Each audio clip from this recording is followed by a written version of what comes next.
Le titre du message ce matin, c'est la révélation du nom.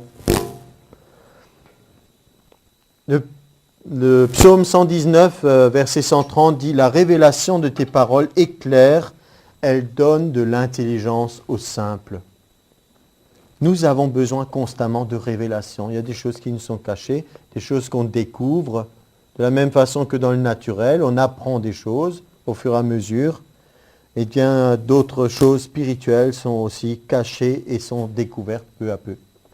Et vous vous rappelez dans les évangiles, à un moment, le Seigneur Jésus dit « Tout scribe instruit de ce qui concerne les choses du royaume de Dieu, c'est comme quelqu'un qui tire de son trésor des choses nouvelles et des choses anciennes. » Il y a des choses qu'on sait, et puis il y a des choses qui sont anciennes, qu'on a besoin de sortir à nouveau.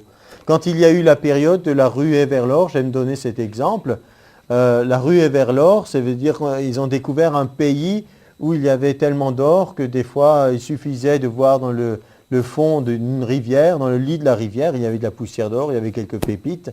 Mais ceux qui voulaient vraiment devenir riches, ils ont dû prendre leur pioche et puis creuser profondément et trouver là les vrais filons. Avec la parole de Dieu, c'est pareil. Quelqu'un en superficie peut des fois ramasser quelques petites pépites par-ci par-là, mais pour d'autres choses, nous avons besoin d'aller plus profondément. C'est ainsi que dans les Éphésiens, vous connaissez certainement ce passage, que je vous cite simplement. Dans Éphésiens 3, nous prions que Dieu nous donne, selon la richesse de sa gloire, d'être puissamment fortifiés par son esprit dans l'homme intérieur. Tout le monde dit l'homme intérieur ? L'homme intérieur. C'est notre esprit. C'est le vrai nous. En sorte que Christ habite dans nos cœurs par la foi, étant enraciné et fondé dans l'amour, et que vous puissiez comprendre avec tous les saints quelle est la largeur, la longueur, la profondeur et la hauteur. Si nous on prend un univers en 3 dimensions, on se dit pourquoi là il y a 4 dimensions qui sont indiquées. Parce que si vous avez la largeur, la longueur et la hauteur, vous pouvez définir n'importe quoi dans l'univers dans lequel on habite. Mais il y a encore la profondeur. Ça c'est la dimension spirituelle, celle qui échappe trop souvent à des gens. C'est ainsi qu'une connaissance superficielle de Dieu fait des gens qui sont religieux, qui croient tout savoir. Ah oui, je connais Dieu, je sais ceci, cela, je connais quelques faits historiques, je connais quelques aspects théologiques. Mais nous voulons ce matin, nous voulons progresser dans la révélation du nom. Est-ce que vous voudriez que Dieu vous révèle quelque chose de lui? Alors si vous le désirez vraiment, et si vous le croyez, vous pouvez dire à votre voisin, tu vas apprendre quelque chose de nouveau ce matin. Pas parce que moi je suis celui qui sait tout et qui va vous donner mon savoir, mais parce que Dieu vous révèle quelque chose. Si vous avez cette soif en vous, moi je ne pense pas avoir cerné tous les aspects de Dieu.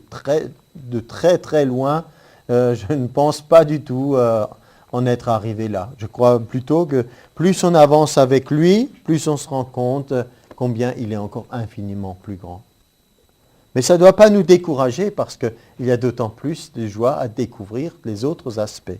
Néanmoins, nous sommes une génération privilégiée puisque déjà, je vous le rappelle, nous avons une Bible complète dans le sens que les croyants de l'Ancienne Alliance, ils avaient juste un morceau de ce qui est notre Bible.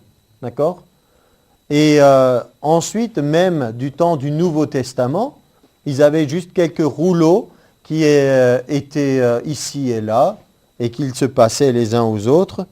Donc nous avons maintenant dans la Bible toute la révélation de Dieu. Pourtant, nous n'avons pas cette révélation, sauf si le Saint-Esprit nous le donne. Et moi, j'aimerais qu'on puisse avancer sur la révélation du nom. Je prends Actes chapitre 4 et verset 10. Parce qu'il dit « Sachez-le tous ». Donc, tout le monde doit le savoir.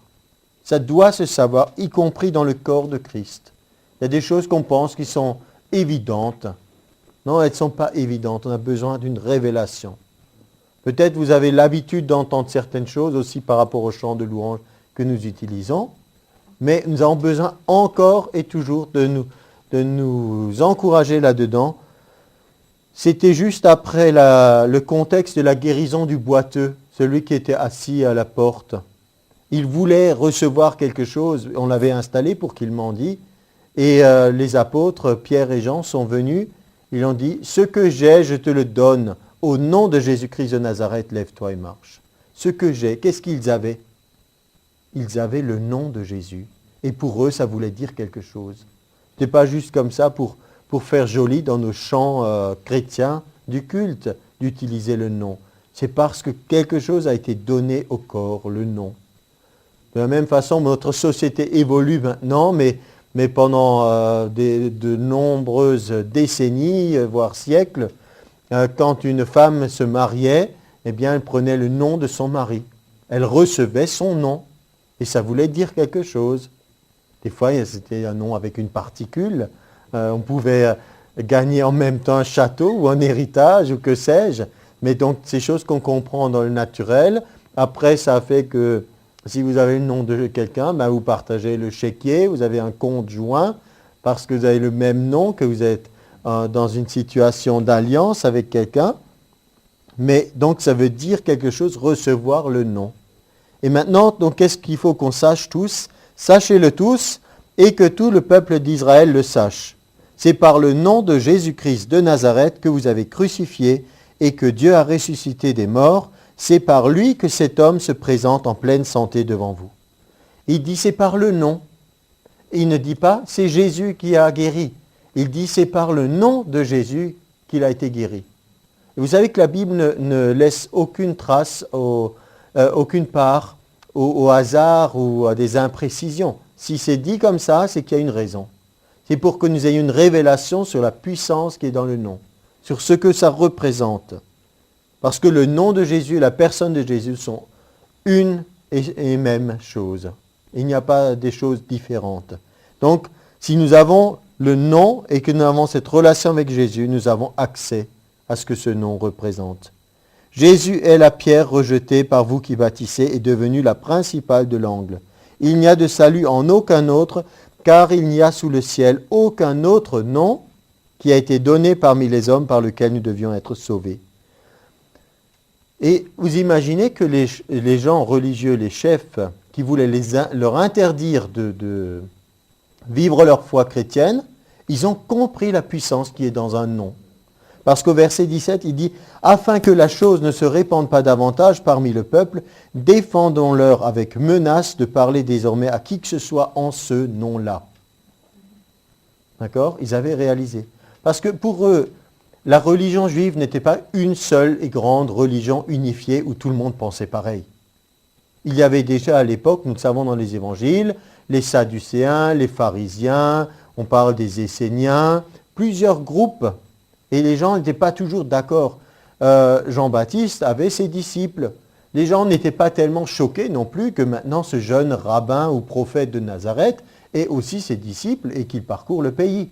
Par contre, quand ils ont vu que finalement Jésus n'était pas simplement un parmi beaucoup d'autres, mais qu'il était le seul et l'unique, et que dans son nom il y avait des miracles qui se produisaient, et il y avait une révolution qui était en train d'avoir lieu, ils ont dit, on ne peut pas accepter que vous continuez de propager ce nom. Verset 18, les ayant appelés, ils leur défendirent absolument de parler et d'enseigner au nom de Jésus. Donc ils avaient bien identifié, il y a un problème pour eux avec ce nom. Et pour nous, c'est l'inverse. La solution est dans ce nom. Donc l'importance du nom. Le nom donne une révélation au sujet de la personne. Peut-être ça a un petit peu disparu maintenant, mais dans les temps bibliques, c'était très important. Le choix du nom ne se faisait pas au hasard non plus. On voulait appeler le fils de Zacharie, on voulait l'appeler Zacharie comme son père, mais l'ange lui a dit non, tu ne vas pas l'appeler Zacharie, Jean sera son nom. Et il s'est appelé Jean. Il a écrit sur la tablette, son nom est Jean. Tout le monde était surpris. L'ange est venu chez Marie, lui a dit, tu lui donneras le nom de Jésus. Le prophète Ésaïe avait déjà prophétisé, on l'appellera Emmanuel. On ne l'a jamais appelé Emmanuel, Jésus, hein. Mais c'était simplement un nom, on pourrait presque dire un nom adjectif pour le qualifier de quelque chose que c'était la réalité que Dieu venait au milieu des hommes. Et il y avait beaucoup d'autres attributs de ce nom. Quand on l'appellera Prince de la paix, Père éternel, admirable, conseiller, Dieu puissant, tous ces noms qui ont été prophétisés sur Jésus. Donc tout ça était important. Dans beaucoup de civilisations, on donnait des noms en rapport avec des événements ou des choses particulières. Et donc maintenant, nous sommes dans une civilisation où ça n'a pas changé. Il y a toujours une importance pour le nom. J'interpelle peut-être particulièrement les jeunes, tous ceux qui sont sur Internet, sur les messageries, MSN, etc. Ils ont tous des pseudos. La plupart du temps, ce n'est pas leur nom, mais c'est des pseudos. Qu'est-ce que c'est un pseudo? C'est un nom de remplacement. C'est des fois parce qu'on s'invente un personnage ou on se cache derrière une autre identité. Ça ne veut pas dire que c'est forcément dans le but de mal faire ou de tromper les gens, mais on s'invente un personnage.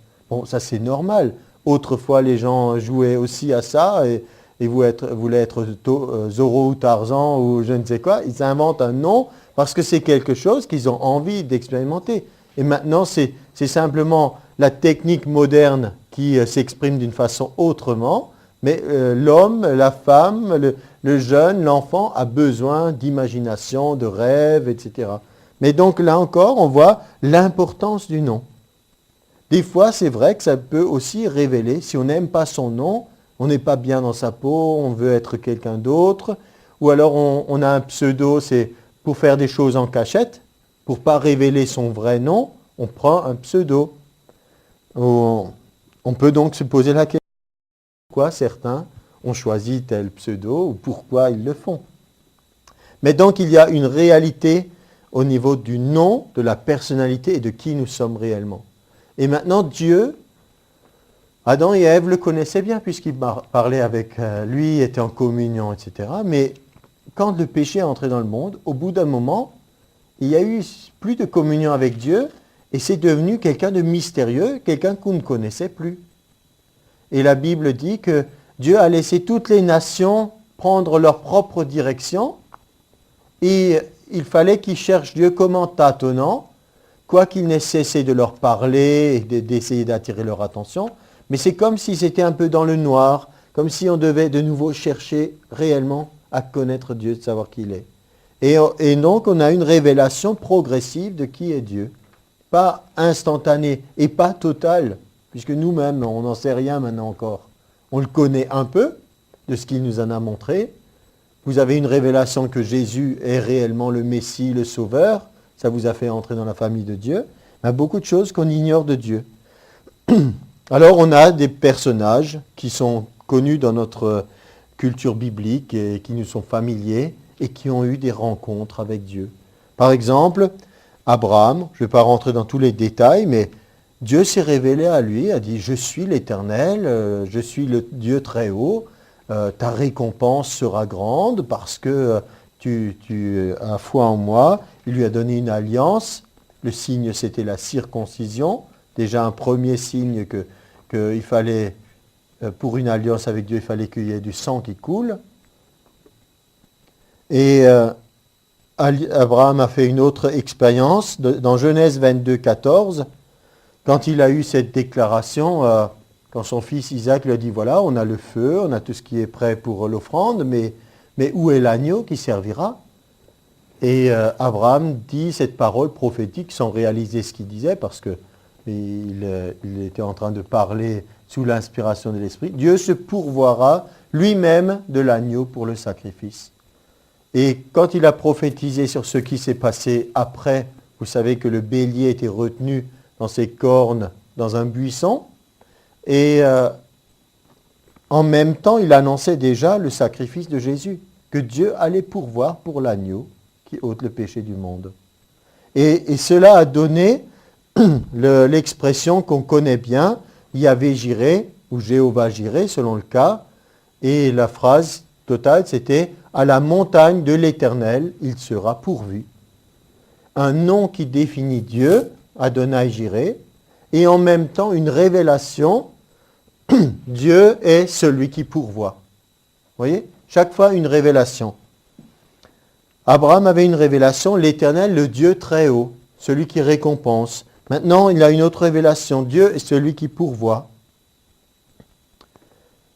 Moïse a eu une révélation dans l'épisode du buisson ardent. Il a dit, mais si je vais vers le peuple que tu m'envoies, et je dirais, mais quel est le Dieu? Ils vont me poser des questions. Quel est ce Dieu? Comment est-ce qu'il s'appelle? Et là, il a eu la révélation, il dira, je suis. Tu leur diras, je suis, m'envoie.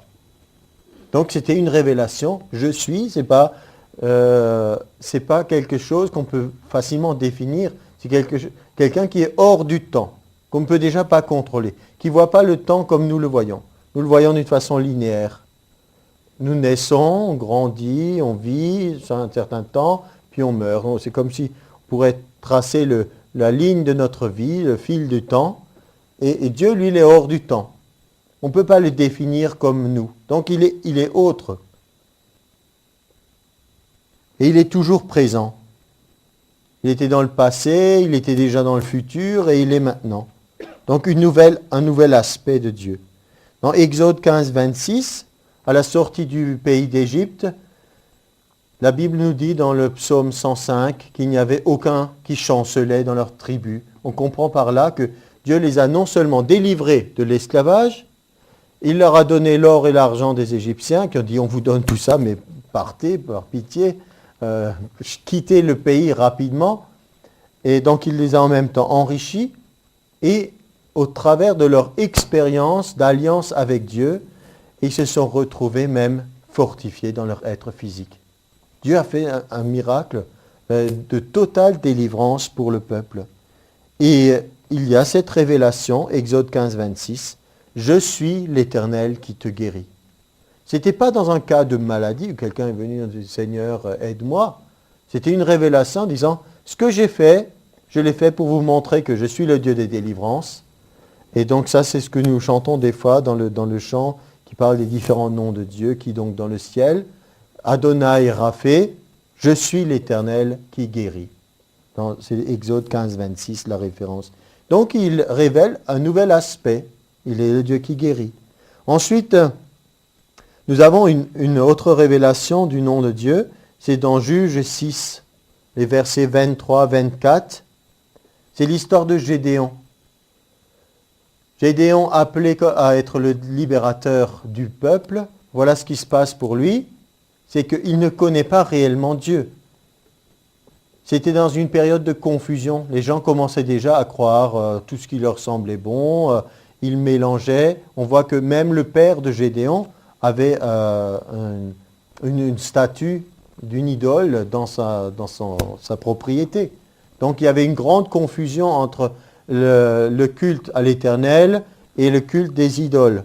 Donc Gédéon avait besoin de remettre un peu, je dirais, d'ordre dans ses croyances. Et donc il se rappelle, ou il se dit, au moins, je vais dresser un autel et je vais là avoir un sacrifice pour Dieu, parce qu'il se rappelle que le sacrifice, ça veut dire se rapprocher de Dieu. Et au moment où il a ce sacrifice, il nous est dit, quand le feu était là et que la fumée est montée, l'ange de l'Éternel est venu et s'est manifesté. Et alors, quand il y a quelque chose de surnaturel qui se passe, quelle est la réaction de l'homme? C'est la crainte. Quand il y a quelque chose de vraiment de Dieu qui se manifeste, c'est la crainte. Toujours un ange, un truc extraordinaire, quelque chose de miraculeux, il y a la crainte. Et c'est là qu'il y a cette révélation du nom. Il dit, je suis Adonai Shalom. Je suis le Dieu de paix. Je suis celui qui donne la paix. Ne crains point. Il lui dit, tu ne mourras pas. Parce que la première chose, c'est, je vais mourir maintenant parce que j'ai vu l'ange de l'Éternel. Donc Dieu révèle une nouvelle fois. Donc il y a beaucoup d'autres révélations du nom de Dieu dans la Bible. Par exemple, 1 Roi 17, nous avons l'histoire d'Élie. Le prophète Élie, qu'est-ce qu'il disait? Il se présentait toujours de cette façon. Il disait, l'Éternel dont je suis le serviteur est vivant. En fait, il prenait position spirituellement parce que, vous savez, quand vous avez des centaines de faux prophètes de Baal et d'Astarté face à vous et que vous êtes seul et que les autres qui croient en Dieu se sont tous cachés parce qu'ils ont peur, et que vous êtes seul, vous avez besoin d'avoir quelqu'un avec vous. Et donc, il disait ça, on peut dire, pour se rassurer, mais en même temps pour prendre position. Et du coup, la scène, elle change. La façon de voir les choses change. Maintenant, ce n'est plus Élie seul face à des centaines. Maintenant, c'est Élie plus celui qui est l'Éternel, qui est vivant, face aux autres. Alors là, ils ne font plus le poids, on peut dire, puisque Dieu entre en scène. Donc c'est important. Il avait cette révélation du nom de Dieu. C'est le vivant. C'est ce qu'on chante aussi des fois, El Haï, avec le H. Donc il y a beaucoup de révélations, Dieu notre justice et tout ça. Mais le plus important pour nous, c'est que Dieu se révèle en Jésus. Lorsque Jésus a passé un moment avec ses disciples, déjà un bon moment, certains étaient avec lui depuis 3 ans, et pas juste une fois de temps en temps le dimanche matin, en permanence. Au bout d'un moment, Philippe lui dit, « Seigneur, montre-nous le Père. » Et cela nous suffit. Et Jésus lui dit, « Philippe, il y a si longtemps que tu es avec moi et tu ne m'as pas connu, tu ne sais pas qui je suis réellement. » Et il dit cette phrase admirable, « Celui qui m'a vu a vu le Père. » Donc il y a une nouvelle révélation de qui est Dieu. On peut voir qui est Dieu en regardant à Jésus. Vous regardez toutes les attitudes de Jésus, comment il parle, comment il pense, comment il fait, et vous voyez que c'est une image conforme au Père. Mais Jésus n'est pas venu pour attirer à lui seulement. Parce que dans Jean 14, 6, le fameux verset qui dit « Je suis le chemin, la vérité, la vie », nous dit « Nul ne vient au Père que par moi ». C'est ainsi que nous sommes appelés à mettre Jésus-Christ, bien sûr, au centre, c'est le fondement de notre foi, mais en même temps ne pas avoir une perspective de l'Évangile trop christocentrique. Parce que le Christ, Jésus, est venu pour nous conduire au Père. Vous voyez, ça va plus loin. On vient à Jésus, oui, mais il a dit, je suis la porte pour aller au-delà. Au-delà, c'est aller jusqu'au Père, avoir notre relation avec le Père. Et alors, Jésus a dit dans Jean 17, 6, dans ce qu'on appelle la prière sacerdotale, il a dit, je leur ai fait connaître ton nom. Il parle à son Père, il dit, je leur ai fait connaître ton nom. Alors si Jésus avait révélé un nom, ce serait intéressant pour nous de savoir quel est ce nom qui a été révélé. Alors il y a une secte qui dit, c'est le nom de Jéhovah. Il faut mettre Jéhovah, chaque fois qu'il y a le nom de Dieu, il faut remplacer par Jéhovah.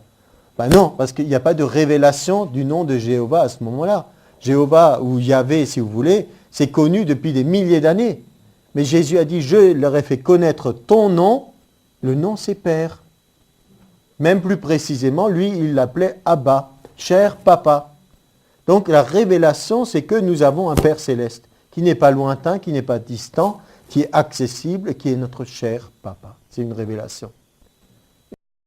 Pas du tout intéressé de maintenir les distances avec nous, dire « ne m'approche pas trop, je suis saint, éloigne-toi ».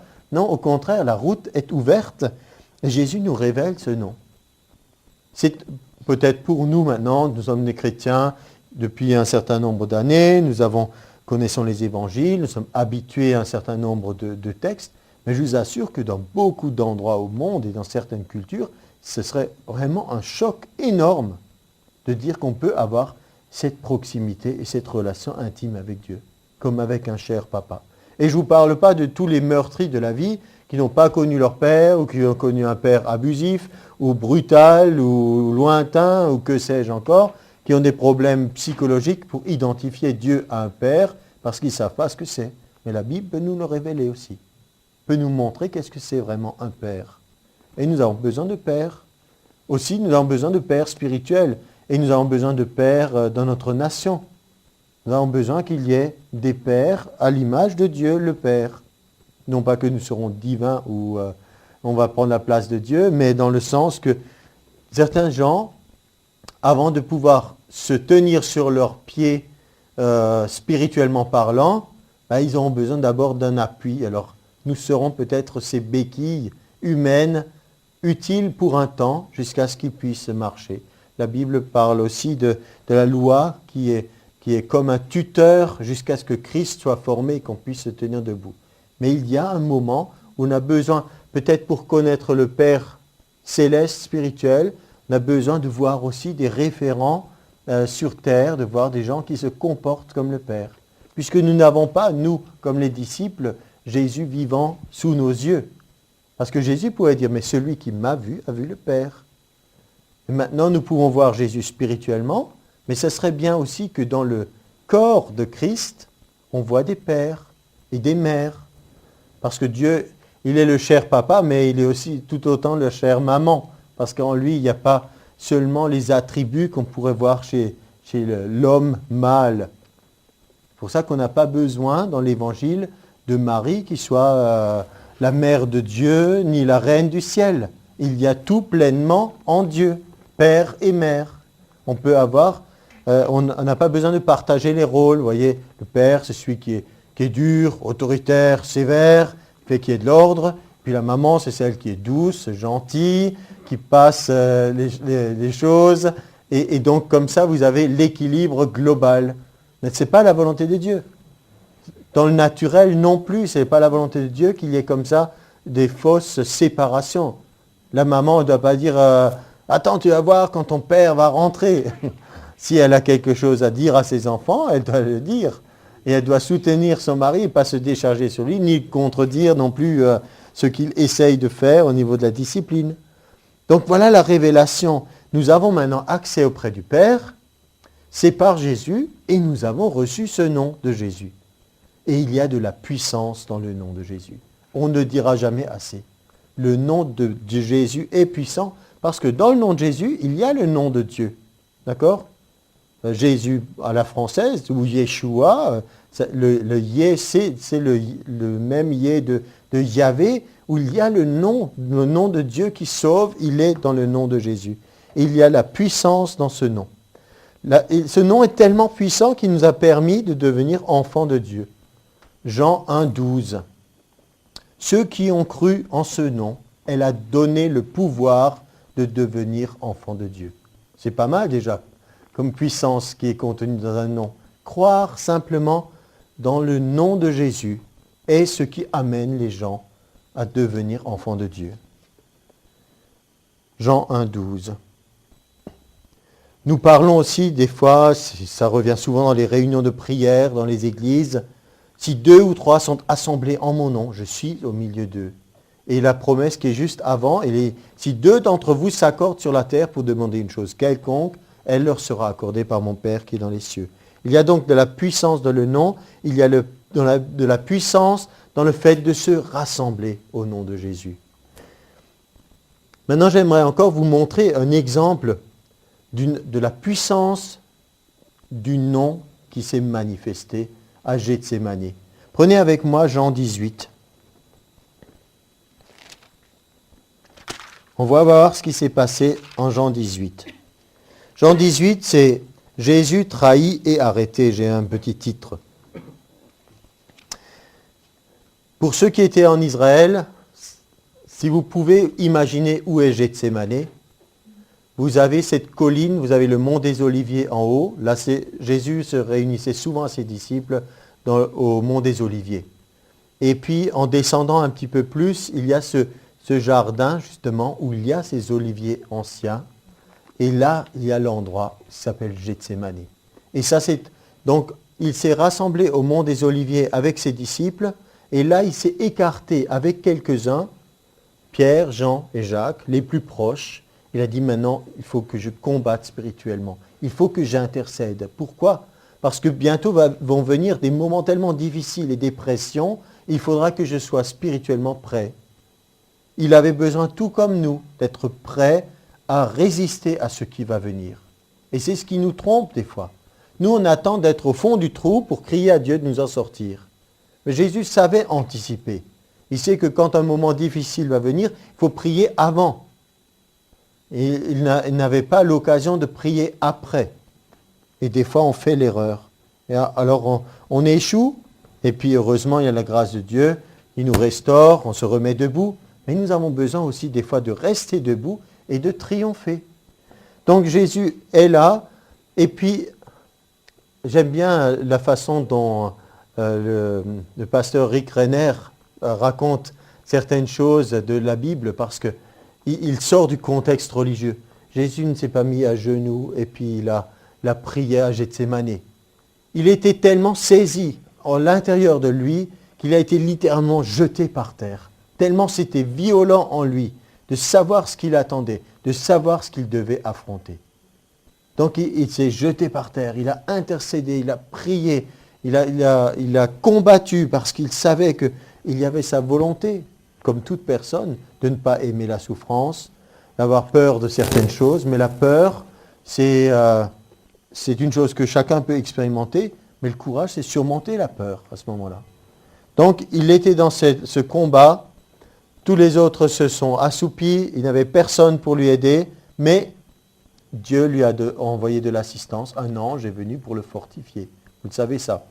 Et donc, il sort de toute cette épreuve et de toute cette prière en vainqueur.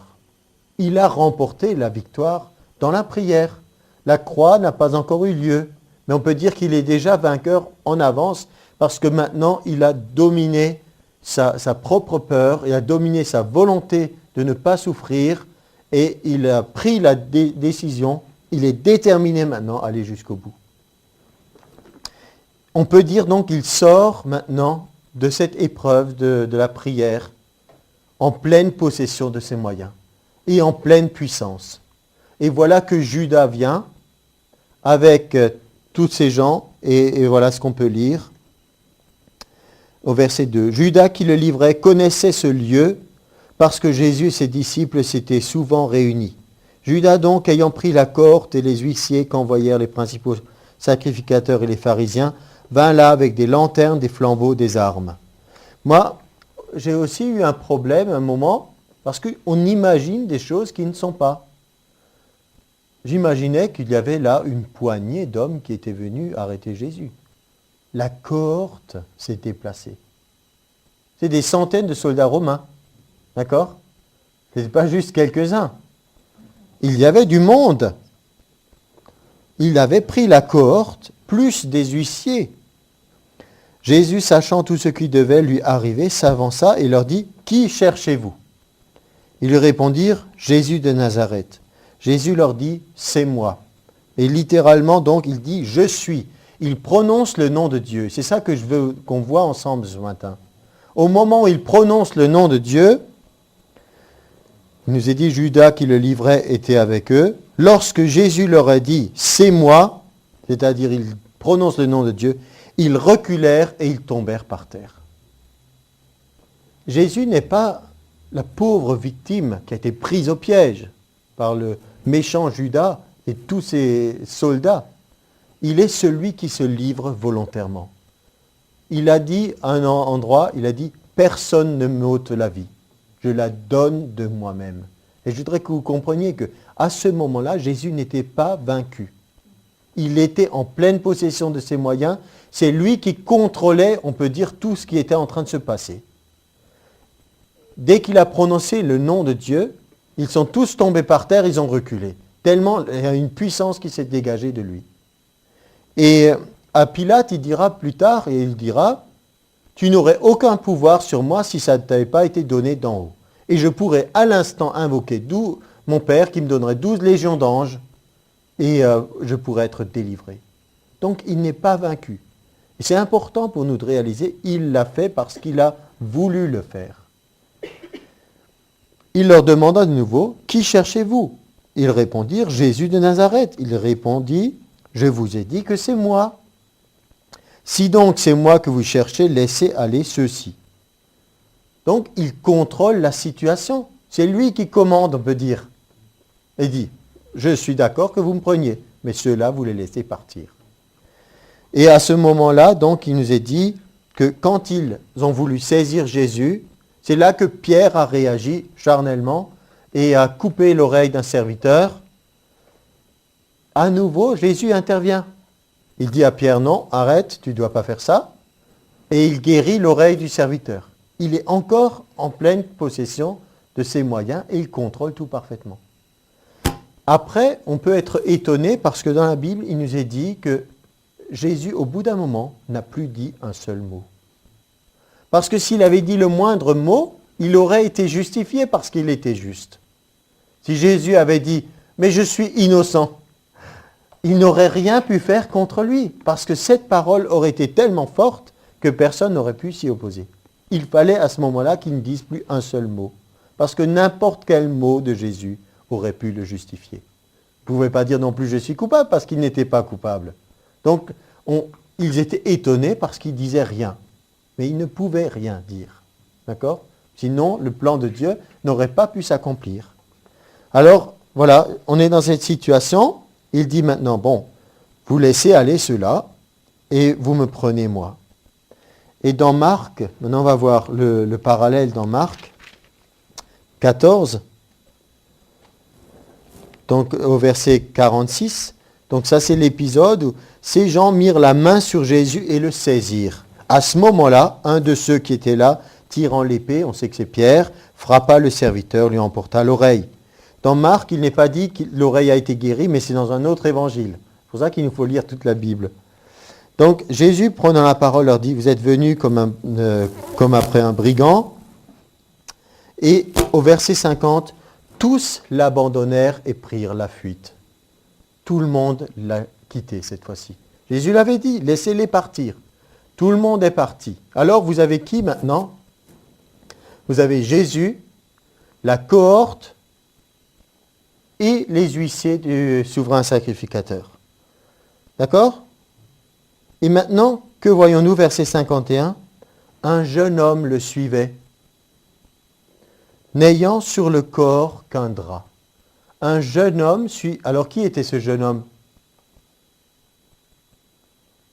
Si vous vous rappelez de nouveau, comment est situé Gethsémané par rapport au mont des Oliviers, nous sommes en plein cimetière. Cette colline est un cimetière depuis des milliers d'années. En réalité, le mot grec pour drap, c'est un linceul. Un jeune homme était mort, il avait un linceul, et tous les disciples sont partis, et voilà qu'il y a un jeune homme qui est derrière Jésus. Alors, qu'est-ce qui s'est passé? Il y a eu une résurrection. La puissance du nom de Jésus, prononcé « Je suis », a provoqué une résurrection.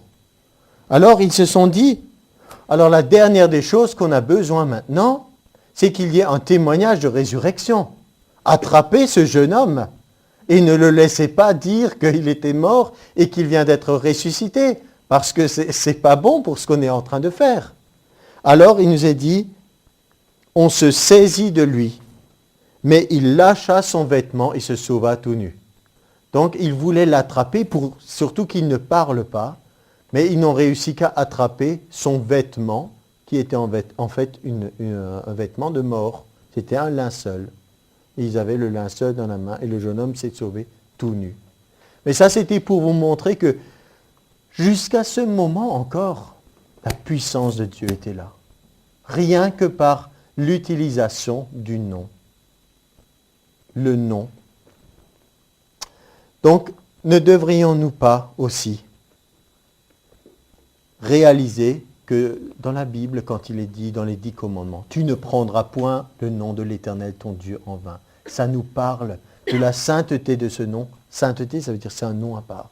Et il ne faut pas le dire à tort et à travers pour jurer ou pour dire toutes sortes de choses. Il y a certaines expressions qui doivent disparaître aussi chez les chrétiens, peut-être parce qu'on ne s'en rend pas compte. Mais bon, vous pouvez dire flûte ou zut, ça fait de mal à personne. Mais il y a des choses qu'il ne faudrait pas dire. Et nous devrions réaliser qu'il y a des choses qui sont saintes et qui sont à part. Je pense même que l'expression bon sang, par exemple, fait une référence au sang de Jésus pour le banaliser. Et ça ne doit pas sortir de nos lèvres comme ça facilement. Mais ici, comprenons donc la puissance qui est dans le nom. Mais en même temps, j'aimerais dire, le nom seul n'a pas de valeur. Certains ont cru comme un peu de la magie, hein, le nom de Jésus, nom de Jésus, nom de Jésus. La maman au Mexique, il y a beaucoup de gens qui s'appellent Jésus, hein, beaucoup de petits garçons, ou en Espagne, ils s'appellent tous Jesus. Alors si la maman, elle appelle son petit garçon, Jésus, viens à table, c'est midi, il n'y a pas de résurrection. Il n'y a pas de gens qui tombent par terre. Il n'y a pas de malades qui sont guéris. Parce que pourtant, on pourrait dire c'est le nom de Jésus. Alors quoi? Il a perdu de son efficacité.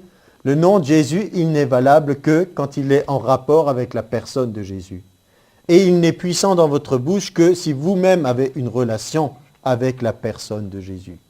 Donc le nom de Jésus est puissant et il faut l'utiliser et on a le droit de l'utiliser. Mais en rapport avec la personne elle-même. Parce que même du temps de Jésus, il y avait des gens qui s'appelaient comme lui. Puisque c'était un dérivé d'un nom qui était relativement commun. D'ailleurs, certains ont changé un petit peu leur nom parmi les disciples après, parce qu'ils s'appelaient aussi Jésus. Donc il fallait faire attention à ça. Donc réalisons cette puissance qui est dans le nom, mais elle n'est pour nous que si nous sommes en Christ. J'aimerais terminer simplement parce que Dieu veut qu'on puisse avoir cette foi dans le nom. Et je voudrais qu'on puisse prendre ensemble le psaume 91. Parce que nous vivons dans une période où il y a des choses autour de nous qui vont de moins en moins bien. Entre l'air pollué, entre l'eau polluée, entre la vache folle, la grippe aviaire, et j'en passe, entre le terrorisme ou je ne sais quoi encore, nous sommes menacés de toutes parts. Alors, nous ne voulons pas maintenant être comme des autruches à mettre notre tête dans le sable. Nous voulons affronter cette réalité. Parce que je dis ici, les chrétiens doivent être découragés et désespérés ou pleurnicher. Que peut faire alors celui qui ne connaît pas Dieu? Non, au contraire, nous devons être des personnes qui montrons que malgré les circonstances, malgré toutes les choses négatives, nous sommes appelés à relever notre tête. Jésus avait dit, si vous voyez toutes ces choses se passer, commencez par relever votre tête parce que votre délivrance est proche. Et même si nous ne sommes pas pleinement délivrés de l'épreuve, parce qu'il y a des choses que le monde doit traverser, vous savez, on ne va pas vivre dans un monde où tout va bien, et puis vous avez l'enlèvement de l'Église, et brusquement le monde bascule et tout va mal. Non, nous sommes déjà en train de voir les premières choses se passer. Il y a déjà des manifestations de ce qui attend le monde qui ne va faire que s'amplifier. Mais nous ne sommes pas délivrés de ces circonstances, nous pouvons néanmoins vivre sous la protection de Dieu. Et dans le psaume 91, il est dit « Celui qui demeure sous l'abri du Très-Haut repose à l'ombre du Tout-Puissant. » Vous vous rappelez que l'ombre de Pierre guérissait des malades? Ce n'était pas réellement son ombre physique. C'était l'onction de Dieu qui était sur lui et qui se dégageait de lui. On peut dire que c'était une manifestation de la gloire de Dieu qui irradiait de son corps. Je dis à l'Éternel, mon refuge, ma forteresse, mon Dieu en qui je me confie. Si vous ne le dites pas, il ne le sera pas pour vous. C'est aussi simple que ça. Croire dans son cœur ne suffit pas. La Bible dit, croire dans son cœur et déclarer de sa bouche. Si vous pensez, Dieu est mon rocher, ma forteresse, c'est bien. Mais le dire, c'est mieux. Parce que ça prend plus d'importance. Vous voyez, Jésus savait qui il était. Mais c'est seulement quand il a dit « Je suis » que quelque chose s'est produit. Pas avant. C'est lui qui te délivre du filet de l'oiseleur, de la peste, de ses ravages. Il te couvrira de ses plumes, tu trouveras un refuge sous ses ailes. Sa fidélité est un bouclier et une cuirasse. Tu ne craindras ni les terreurs de la nuit, terreur, c'est terroriste, ça va ensemble, hein, ni la flèche qui vole de jour, ni la peste qui marche dans les ténèbres, ni la contagion qui frappe en plein midi. Que 1000 tombent à ton côté et 10 000 à ta droite, tu ne seras pas atteint. De tes yeux seulement tu regarderas et tu verras la rétribution des méchants. Jusqu'à présent, c'était à la deuxième personne du singulier. On le disait à quelqu'un. Il dit, voilà ce qui peut t'arriver. Celui qui demeure, on parle à la troisième personne, si quelqu'un demeure, s'il dit à l'Éternel qu'il est son refuge et sa forteresse, alors voilà ce qui est pour toi. Et maintenant on a parlé à la deuxième. On t'a dit toutes les promesses, tout ce qui est rattaché. Ensuite, on passe de nouveau à une autre partie. Car tu es mon refuge, ô Éternel. On s'adresse de nouveau à Dieu. Maintenant, on parle de nouveau à une personne qui met en Dieu sa confiance. Tu fais du Très-Haut ta retraite. Aucun malheur ne t'arrivera, aucun fléau n'approchera de ta tente. Car il ordonnera ses anges de te garder dans toutes tes voies. La promesse que le diable a utilisée pour tenter Jésus. Pourtant, c'est une promesse. Les anges te porteront sur les mains de peur que ton pied ne heurte contre une pierre. À nouveau des promesses. Tu marcheras sur le lion et sur l'aspic. Tu fouleras le lionceau et le dragon. Puis c'est fini, il y a une autre partie. Maintenant, c'est Dieu qui parle. Et il dit, puisqu'il m'aime, je le délivrerai. Je le protégerai, regardez avec moi, puisqu'il connaît mon nom. D'accord ? Parce qu'il a la révélation du nom. Voilà pourquoi je peux le protéger. Vous comprenez que Dieu ne peut pas arbitrairement protéger les uns et laisser les autres sans protection.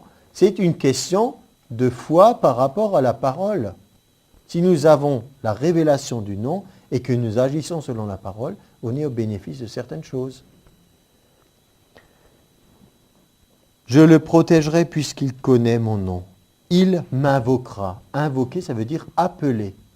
En général, on appelle quelqu'un par son nom. Et je lui répondrai, parce que ça veut dire qu'on le connaît.